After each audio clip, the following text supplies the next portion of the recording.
All right, so here we go. We are going to show you how to fix the Streamlabs Monitor Smart Home Leak Detector. This is the product.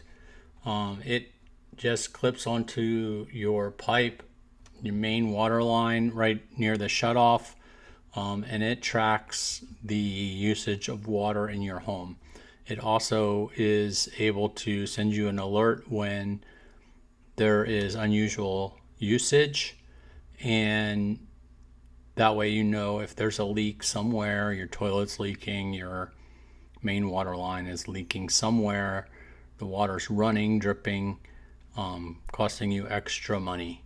So in the case of this device, mine stopped working, and I wasn't sure what was wrong with it. I tried to reattach it. The sensor pieces on the back of my device, the pads that go on the back, came off, and it was no longer sensing the water movement in the pipe.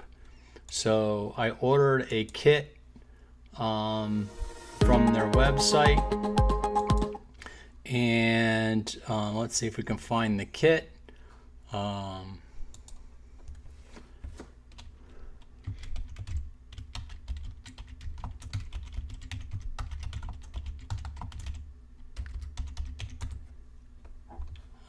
Let's see.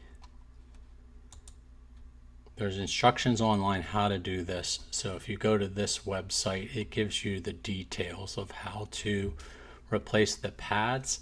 These are the two pads, these two black dots here, but there's also a thin film of clear material that comes onto the pad that you can hardly see when you take the old pads off.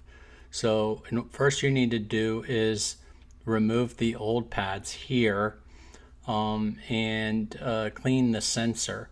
Now I did that once and I realized there was still a very thin clear piece of material underneath these two pads that also needed to be removed. I used a little goof off, the citrus one, that worked good, and then I cleaned it with some regular like household cleaner, to make sure the citrus was off as well. Once that is done, make sure that you get this right in here. There's a little clear film. You can see in there when they're taking it off, the clear film is right here and it is being removed. But when I took my pads off, this little clear film remained on here. And there was, when I peeled that off, I had to use my fingernail to peel this off. It still had some residue on here, so I cleaned it again with the citrus goof off cleaner, and that got it pretty clean. And then I used like some regular household cleaner like 409 to get the rest of the cleaner residue off, and then I just wiped it clean with a paper towel real good. So this clear thing you want to make sure you get off with the pads, and then you also want to order this replacement kit. These are $10, I think $9.99 on the website here. You can order it directly. They charge you extra, I think $4, $3 or $4 to ship it. Here's where the directions are, how I get more zip ties or contact pads. So you click on that, then you have to go up here, click on this. Here's the $9.99. When you hit buy it now, you also are going to be charged shipping. I think it's like $3 or $4. And then it also comes with the new zip ties, so to reattach it to the pipe. So once you get the these two pads in, you're going to remove a very thin plastic piece off of the back. It's a little bit hard to get it off.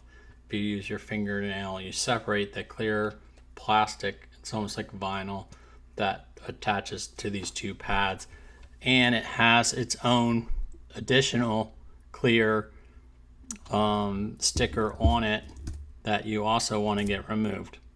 That you want to make sure that the clear part actually goes with the pads on. Now the rubber part of the pads will stick out, so you'll feel like a lump there where the pads are. They'll stick out towards the pipe, so when you put that on, you want that solid pad covering the sensors. And then in the very middle, there is a little hole. And how I lined up the pad was I first lined up the hole in the middle. It's a small hole. There's also a hole in the device.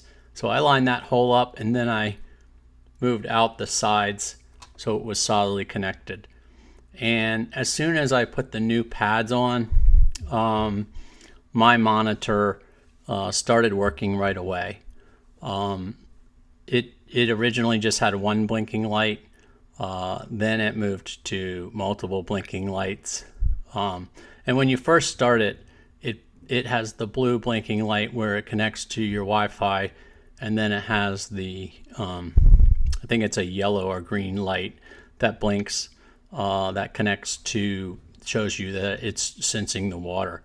So once you get that double blinking light, that means your water is not moving in the pipe, and it helps to shut the water off when you do that. Sometimes it takes a few minutes for it to identify the water in the pipe. But once that goes on, it reconnects to the Wi-Fi, and you start the calibration process through your app.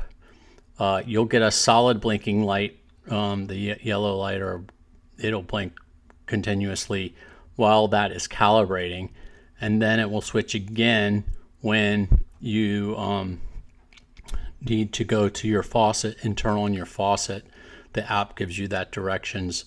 You turn the faucet on in the house, and it senses the water moving, and then it says it's complete, and it asks you if you want to set up the alerts. So at that time, you set up the alerts, like when you want to get what alerts you want to get. There is a subscription where you can get email and text alerts. It costs extra, but you'll get immediate alerts if there's a leak in your house. Also, just for your reference, let's see, your once that is all set up, it will go to normal, and your app should be working, and when the water comes on, you should be able to see the water usage, and it will start charting your water again. In my case, it just had stopped altogether charting the water on or about maybe 10 days ago. So when I noticed that, that's when I ordered this package. I first fiddled with it to see if it would work, and I couldn't get it to work. So I ordered this package to see if that would fix the problem. And for the $14 I was able to basically get back to having my water monitored without having to buy a new device. In this case, they're $389, and I didn't want to do that. Now, Streamlabs also has this inline device that shuts your water off if you want it to. You can see here it's $999 for the product. It hooks in your line, so it takes some more plumbing experience to install it, and it's a little more time. But a licensed plumber can install this for you. You're probably going to need to shut the water off if you have it before the main shut off for the house. So you're going to have to go out to the street and shut the water off if you do that. Or you can shut it off after. You can install this after, where the water shuts off inside your house, and not have to shut the main water off at the meter. But I chose to use the other device, the Streamlabs Monitor. It's a lot easier to install. Sometimes it can be tricky to get it to identify the water line. This is the blue light I'm talking about. That's for Wi-Fi, and this is the sensing the water. Let me see if it has a picture of the back side with the I don't see a picture of the backside on this one, but it did have it on the on this side, on the directions. So I'll go back real quick to the directions. You can see the back side here. These are where the pads go. That's the little hole in the middle I was talking about. And if you line that first and then put the other two in, it should line up pretty good. And you know, it should function after that. If you have any questions, please post them below in the comments. And if you like this video was helpful, please click to subscribe to my channel. Thank you.